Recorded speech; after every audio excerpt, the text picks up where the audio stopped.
Welcome, ladies and gents. Chris Andre here. Let's talk boxing. I'm sorry that this is coming so late in the day. It's a technical breakdown for Artur Beterbiev against Callum Smith. It's the night before the fight. Unfortunately, this is just the busiest time of the year for me. I will not have a month and a half that's busier than the one currently now throughout the course of the whole year. So I won't be able to bring you footage. It takes a long time to collate all that, but we can talk about it and I'll update this video.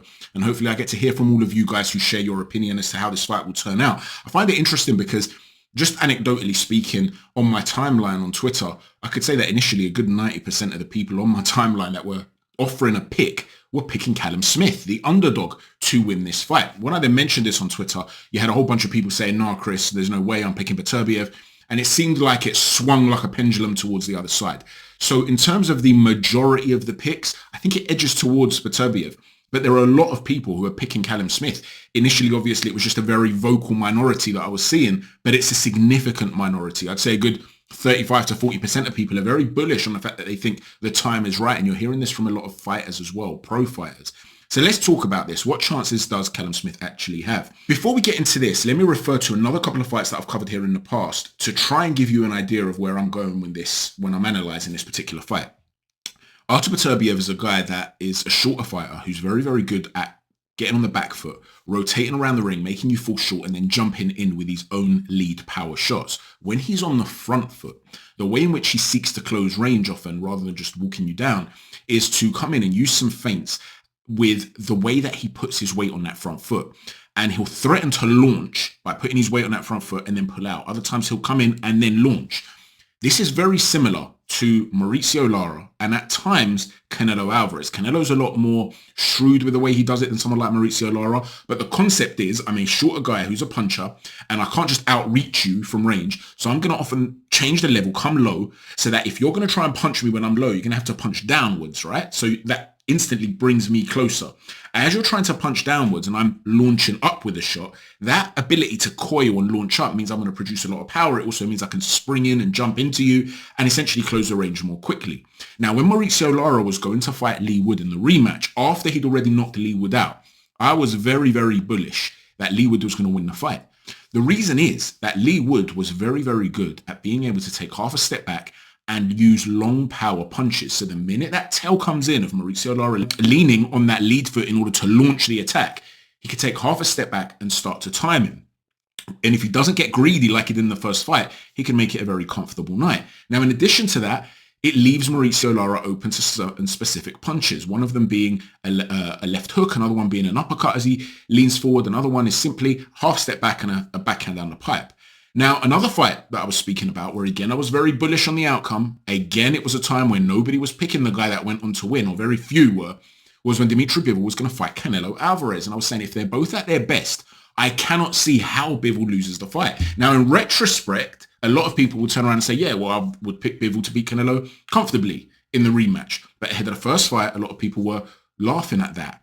You see, they just felt that Canelo was about to use Bivol as a stepping stone, a guy who was a good technical boxer and had no special effects, and that he was then going to go on to cruiserweight and beat the likes of Makabu and become a cruiserweight champion and so on and so forth. And I was saying, no, if they're both at the best, I don't see how he can win. And one of the reasons is that with Canelo Alvarez and the way he shifts that weight onto that front foot and changes, he uses a lot of misdirection. So he's not easy to read, but he changes the level, threatens to come upstairs with a power jab or a backhand, or pull out and shoot the jab as he's pulling out, or lean on that front foot, delay and then launch, or lean on the front foot and launch as he's making that move to lean. That variation is very difficult to read, but because Dimitri Bivol is so good at being able to punch long and just bounce in and out of range and take that step back, when Canelo does try to commit, he's going to be able to hop back, use the left hook, the long straight shots, and he's going to be able to cause Canelo a series of problems consistently through the course of the night.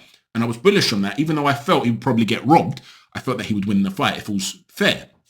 So can Callum Smith do something like that against Beterbiev, who likes that lean onto that front foot and then the launch? Well, here's the thing. Callum Smith is not a guy like Bivol or Leigh Wood who's happy to maintain range and throw long power punches.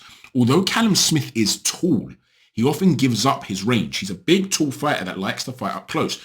I'm not comparing him in terms of ability to Riddick Bowe, but stylistically, the philosophy, the mentality of how he seeks to fight is not too dissimilar.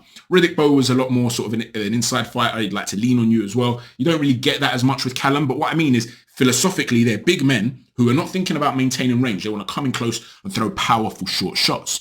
And so there's a difference in how Callum Smith's going to seek to deal with Beterbiev and what he offers in comparison to what someone like Lee Wood did with Mauricio Lara and what Dimitri Bivol did to Canelo Alvarez. Now remember, I'm not comparing all of these fighters. We're just talking about certain specific stylistic traits and how they can potentially translate. When I put out a tweet to say, no exaggeration, 90% of my Twitter timeline is picking Callum Smith to stop Beterbiev, is it just age and speculation that he'll get old overnight because we've not really seen signs of slippage? But we know that around this sort of age, 38, 39 years old, fighters do tend to start declining quite drastically from a physical perspective.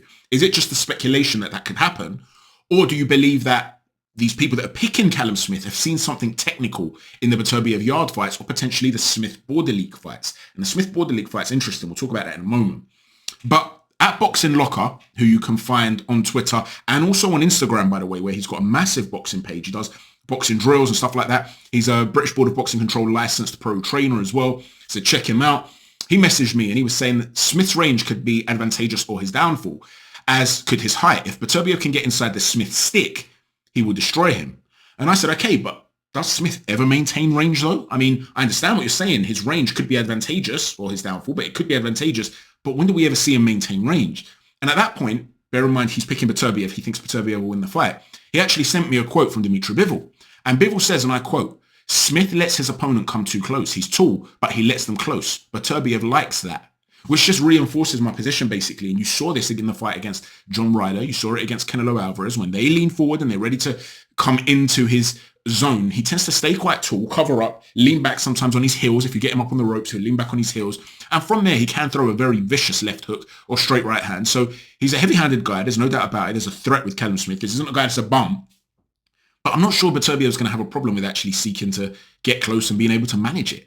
And right after the Beterbiev fight against Joe Smith Jr., I did the post-fight technical breakdown, which is still up on YouTube.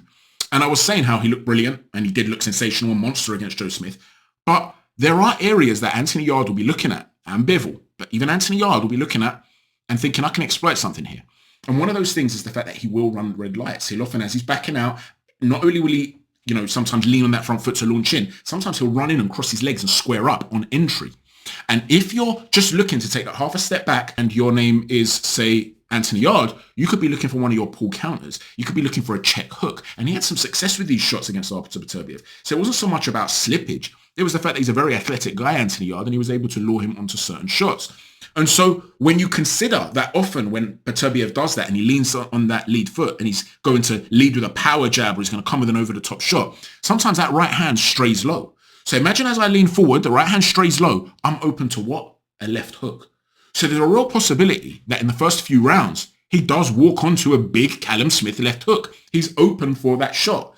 But this idea that he can easily be hurt just because he's been down on a couple of occasions and then he got up and absolutely decimated the opponent, I don't buy that. And when you talk about Callum Smith's power, he's certainly a power puncher. There's no doubt about it. He's got pop there. But he has been a career super middleweight. I know he looked brilliant since moving up to light heavyweight in terms of his power, but he's not really fought elite guys. Border League's a good fighter, and we'll talk about that in a moment. But you're talking about Beterbiev, who's been in there with Anthony Yarde. He's been in there with Joe Smith Jr. He's been in there with Vosdick. He's been in there with guys that can pop. Are they lesser punchers than Callum Smith? Is Callum Johnson a lesser puncher than Callum Smith? I don't think he is. So I'm not so sure that this idea that Callum Smith's just going to, go in there and he's going to hit Beterbiev and he never would have felt this before, I don't buy it. I don't see it. That doesn't mean he cannot land that shot. Anyone can be hurt. Beterbiev's aging. He has to be able to bend at the legs a little bit more than he usually does, not fight quite as tall, perhaps come down to the height of Artur Beterbiev and keep that stick long and be able to shuffle your feet back and maintain range. If he can maintain that, and he can be disciplined enough to be walking Beterbiev onto shots early on, so that when Beterbiev does duck in, ready to launch, Callum Smith's able to take a step back, throw a backhand, or launch that left hook, he might start walking him onto shots and making Beterbiev more and more desperate to run red lights and put himself in a position where he's in a position of danger. Operating behind long power shots and long jabs and maintaining range is not really the game of Callum Smith. And he's not a natural mover like Dimitri Bivol, whose distance control is his best weapon. He's not a guy like Lee Wood, who, even when he's asked to suppress his natural instincts and stick to a specific game plan, he's very good at doing that now, Lee Wood. Callum Smith isn't really that type of guy, in my opinion. He's a big man who will want to fight at close quarters. So even if you can stick to that game plan a little bit early on, it's a very difficult balance to find, because when Beterbiev is going to force his way in, you're going to have to be willing to trade, but it's got to be for short amounts of time. You're going to then have to try and reset and get back to that position where you're making him have to overreach again. It's not an easy thing to do. And because in order to be mobile and move your feet quickly and move around the ring, you want your legs to be quite narrow. If your legs are narrow, you're going to be standing too tall. So what he's going to want to do is widen that stance a little bit, back out behind that position of a guard where he's looking to actually throw punches. The negative of that is that after that first phase of attack, where you're going to take that half a step back to try and punish his entry, because your legs are, you're bent at the knees, just what stance is wider, you then don't move as well in that second phase of attack. So Beterbiev is going to be able to force his way in the front door after that first phase and force Callum Smith into trading. So now you're being in a position whereby if you're going to fight that way, you're potentially going to be forced to fight Beterbiev's type of fight. So let's say, for argument's sake, he doesn't say, you know what, I'm going to widen my stance, hold my ground a little bit, take half steps back and punish you to make you earn the entry every single time you're going to try and enter it. And then when you do force your way, we're going to trade, and then I'm going to get back to being at length again. I'm not going to do that. Instead, I'm going to stand tall and I'm going to try and move around the ring and pump a jab out there and keep you at bay. Does he really have that ramrod type of jab to be able to keep him at bay? I don't think he does. And he's certainly not as mobile as Gvozdyk. And Gvozdyk couldn't keep Beterbiev off for 12 rounds. So then what's the other alternative? To go after Beterbiev, right? To hunt him. I'm not going to move back and fire a piston-like jab. That's not really my game. My power punches are my biggest weapons. I'm not going to hold my ground and try and box long and punish you for entering, because you're going to get me on that second phase of attack and coming close. If I come after you, well, guess what? He's the sort of guy that can get on the back foot, counter you and jump inside with shots. And if he does that, again, you end up trading with each other. Whichever path you take, I can basically see them trading. And in that sort of scenario, when they're going to be trading up close, I just feel like it's Beterbiev's type of game. And even if Callum Smith is going to sit there and say, you know what, I'm going to be disciplined and look for those power shots from range, when he throws that backhand from range, he often lifts that back foot off the floor. And you even saw that against Borderleek, where he was very good. And when he throws that left hook and he loads up on it, again, he can lose positioning. And by losing positioning with the backhand or those hooks, you're giving Beterbiev another opportunity to say, right, here's my entry point. So whichever way you look at it, I can just see them coming together a little bit too frequently for Callum Smith to be able to come out on top, unless he's able in those gunfight exchanges to hurt Beterbiev early. And we know that this is a Mack truck that will keep coming and coming and coming until he wears you down and bludgeons you. And if you're asking me for my pick, even though the Borderleek fight was impressive, and he's going to have to fight like that rather than the way he did against Ryder or Canelo, where, in my opinion, he was a little bit too passive for far too long when he was under duress. He's going to have to let his hands go, just like he did against Borderleek, who was letting a lot of fire come back. Even though we know that Borderleek doesn't hit like Beterbiev, he's got to fight that way, in my opinion, when he's forced to. But here's where the paradox comes in. You don't just want to go out there swinging. You want to be able to be disciplined and then know when to stand your ground and fight, and when to take that half a step back and just punish him at range and be disciplined enough to do that. So can Callum Smith see a path to victory? From a technical perspective, sure. But in reality, I just think it's a step too far. I think Beterbiev's likely to get him out of there as he starts to snowball in the fight, in the latter half of the fight. I'm thinking from round 8 onwards, it will be Beterbiev's territory. Let me know what you think, ladies and gents. How do you think this fight will go? If you are one of the people that's bullishly picking Callum Smith, let me know in the comment section down below why that is. If you think Beterbiev will win the fight, again, let me know your reasoning. Thanks for watching, everyone. Please don't forget to hit a stiff jab on the like button, a right cross on the subscribe button, and an uppercut on the notifications button. Thanks for watching, chat. See you soon. Take care. God bless.